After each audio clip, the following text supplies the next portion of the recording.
다른 사람의 부탁에 yes라고 답한 경우 무엇이 긍정적 반응을 끌어낸 것일까요? 전문가들은 이 문제의 답을 연구해오고 있습니다. 무려 60년 넘게 말이죠. 이런 설득에는 과학적인 원칙이 자리하고 있습니다. 그리고 이 과학이라는 것이 아주 놀랍습니다. 결정을 내릴 때 가능한 모든 정보를 고려한다면 아주 훌륭하겠죠. 하지만 현실은 그렇지 않습니다. 엄청난 정보 속에서 결정을 도와줄 지름길과 경험의 법칙이 그 어느 때보다도 필요해졌습니다. 설득의 심리학 저자 로버트 치알디니 박사는 연구를 통해 여러분을 도와줄 6가지 지름길을 밝혀냈습니다. 보편적으로 적용 가능한 이 방법들이 여러분의 의사결정을 도와줄 것입니다. 6가지 지름길은 상호성, 희귀성, 권위, 일관성, 호감, 사회적 증거입니다. 이 6가지 원칙을 이해하고 윤리적으로 적용한다면 다른 사람들을 설득할 가능성은 현저히 높아질 것입니다. 이제 각각의 지름길에 대해 상세히 알아보죠. 어디를 가든 누굴 만나든 보편적으로 적용할 수 있는 첫 번째 지름길은 상호성입니다. 누군가로부터 호의, 즉 선물이나 서비스를 제공받았다면 그것을 다시 돌려줘야 하는 의무감을 느낀다는 것입니다. 친구의 파티에 초대를 받았다면 여러분이 파티를 열 때 그 친구를 초대해야 할 의무를 느끼게 되는 것이죠. 마찬가지로 동료가 호의를 베풀었다면 여러분은 동료에게 호의 한 건을 빚지게 되는 겁니다. 사회적 의무라는 맥락에서 보면 자신이 빚진 사람에게 yes라고 답할 가능성이 커지게 됩니다. 이 상호성의 원칙은 레스토랑 연구에서도 잘 나타나는데요. 레스토랑에 갔을 때 웨이터가 작은 선물을 줄 때가 있을 겁니다. 아마도 계산서를 가져왔을 때쯤이겠죠. 음료나 쿠키 아니면 사탕 하나였을 수 있습니다. 여기서 질문 하나 드리죠. 사탕 하나가 여러분이 남길 팁에 영향력을 행사할 수 있을까요? 설마 라고 생각할지 모르지만 바로 그 사탕 하나가 아주 놀라울 만한 차이를 가져옵니다. 식사 후 손님 가까이에게 사탕 하나씩을 주었을 경우 팁이 3% 정도 상승하는 것으로 나타났습니다. 재미난 것은 선물이 2배가 되면, 즉 사탕을 2개씩 준다고 해서 팁이 2배로 뛰지 않았다는 것입니다. 무려 4배 이상 14%나 올라갔습니다. 더 재미있는 사실이 있습니다. 웨이터가 처음에는 사탕을 하나씩 주고 테이블을 떠나다가 갑자기 멈춥니다. 다시 테이블로 돌아와서는 정말 좋은 분들이신 것 같은데 제가 특별히 사탕 하나 더 드리고 싶습니다. 하고 말합니다. 이때 팁은 놀라지 마십시오. 23%까지 올라갑니다. 여기서 주목할 점은 무엇을 주느냐가 아니라 어떻게 주느냐라는 것입니다. 상호성 원칙의 핵심은 먼저 주라는 것입니다. 이때 개인의 취향을 맞추고 예상치 못한 것을 주는 것이 중요합니다. 두 번째 보편적인 설득의 원칙은 희귀성입니다. 쉽게 말해 사람들은 갖기 힘든 것을 더 갖고 싶어 한다는 것이죠. 2003년 브리티시 항공사는 런던 뉴욕 간 콩코드 여객기 운항을 중단하겠다고 밝혔습니다. 돈이 안 되기 때문이었습니다. 그런데 바로 그 다음 날 이 콩코드 노선 매출이 폭발적으로 증가했습니다. 여기서 콩코드 여객기 자체에는 아무런 변화가 없다는 점을 기억하셔야 합니다. 더 빨리 나는 것도 아니고 서비스가 갑자기 좋아진 것도 아니고 티켓이 싸진 것도 아니었습니다. 단순히 이 여객기가 갑자기 희귀해졌기 때문입니다.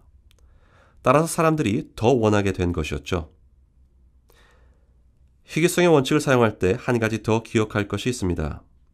누군가에게 상품과 서비스를 제안할 때 상대방이 얻게 되는 것만 이야기해서는 부족합니다. 그 제안이 지닌 독특한 점뿐만 아니라 제안을 받아들이지 않을 경우 입게 될 손실이 무엇인지 알려주어야 합니다. 세 번째 설득의 원칙은 권위입니다. 불확실한 상황에서 사람들은 신뢰할 수 있는 전문가의 의견을 따르게 됩니다. 환자들이 물리치료사가 권장하는 운동을 더 잘 따르게 하려면 어떤 방법이 있을까요? 치료실에 자격증이나 면허증을 걸어놓으면 더 효과적이죠. 기계 대신 관리인이 직접 주차요금을 받을 때 평상복을 입은 사람이 요청할 때보다 제복을 입은 사람이 요청할 때 더 선선히 지불하는 것도 바로 이런 원칙 때문입니다. 여기서 중요한 것은 설득을 시도하기 전에 여러분이 신뢰할 만한 전문가라는 신호를 보내라는 것입니다. 물론 여기에도 문제는 있을 수 있습니다. 즉 자신이 얼마나 똑똑한 사람인지 잠재 고객들에게 스스로 떠들고 다닐 수는 없다는 것이죠. 이럴 때는 자신의 똑똑함을 대신 알려줄 제3자를 만들면 됩니다. 과학적 연구 결과에 따르면 소개하는 사람이 여러분을 잘 알지 못하고 긍정적 소개를 해줘서 득을 보는 경우에도 건의의 원칙은 작동합니다. 한 부동산 중개업체는 약간의 변화를 통해 부동산 감정 건수뿐 아니라 계약 건수도 늘릴 수 있었는데요. 비법은 바로 고객 문의에 대한 리셉션의 응대 방식이었습니다. 즉, 리셉션에서 직원들의 전문성에 대해 먼저 언급하고 나서 담당 직원에게 전화를 연결했던 것입니다. 예를 들어 고객이 임대건으로 문의를 하면 샌드라 씨가 임대 분야 경력이 15년 넘으니 잘 도와줄 것입니다. 연결해 드릴게요. 라고 합니다. 또 부동산 매매건으로 문의하면 세일스 팀장 피터와 말씀 나눠보시죠. 20년 넘게 매매를 담당했거든요. 전화 돌려드리겠습니다. 라고 응대하는 식이죠.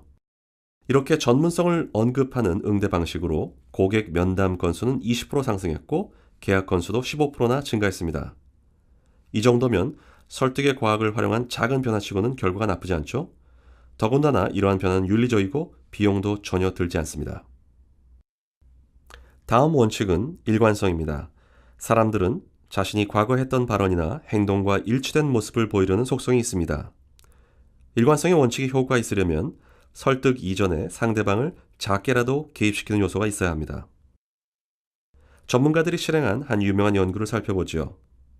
한 동네에서 소수의 사람들만이 집 앞마당에 보기 흉한 안전운전 캠페인 표지판 설치에 동의했습니다. 하지만 인근 동네에서는 무려 4배나 많은 주민들이 이 흉한 표지판을 세운 데 동의한 것이죠. 비결이 뭐냐고요?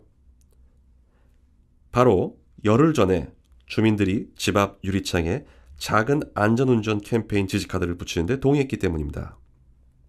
즉, 이 작은 카드가 바로 주민들을 먼저 개입시킨 요소였고요. 주민 참여율 400% 상승이라는 엄청나고 일관성 있는 변화를 이끈 비결이었습니다. 따라서 일관성의 원칙을 활용하여 설득할 때에는 자발적이고 적극적이고 또 공개적인 개입을 활용하십시오.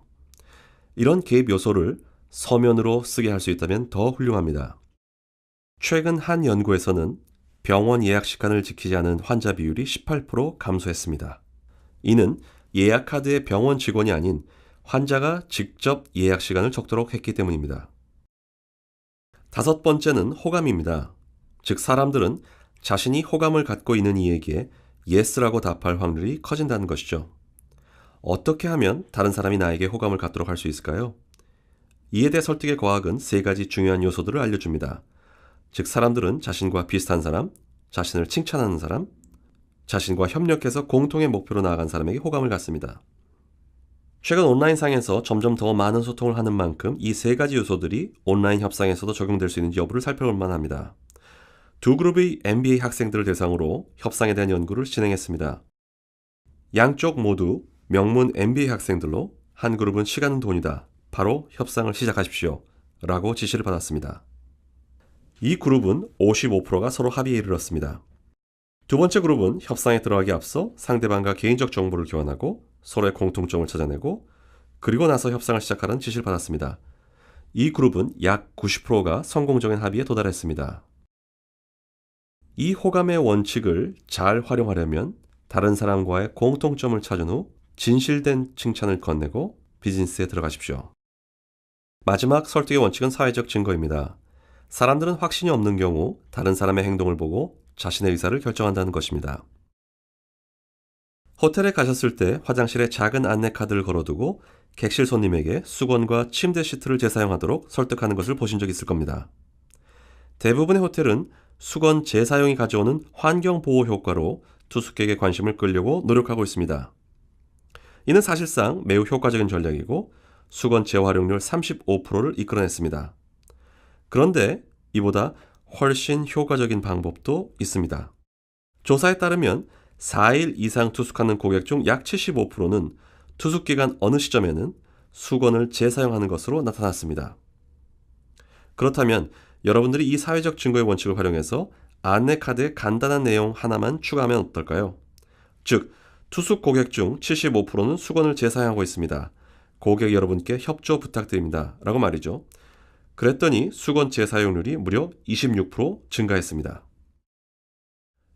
그렇다면 여러분이 투숙한 호텔에 다음과 같은 안내카드가 걸려있다고 상상해보죠. 이 방에 머문 투숙객 중 75%가 수건을 재사용하였습니다. 무슨 생각을 하실 것 같나요? 설마 그 수건이 이 수건은 아니겠지? 이렇게 생각하는 건 아니시죠? 많은 사람들은 이런 안내 카드 문구가 자신의 행동에 별 영향을 미치지 않을 것이라 생각할 것입니다.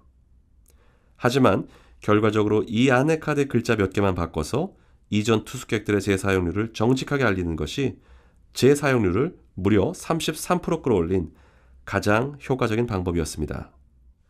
여기에서 과학이 주는 메시지는 자신의 능력으로만 다른 사람을 설득하기보다는 다른 사람들이 이미 하고 있는 행동을 보여주는 것이 훨씬 더 효과적이라는 것입니다. 특히 자신과 유사한 다수의 사람들을 예로 든다면 더 효과적입니다.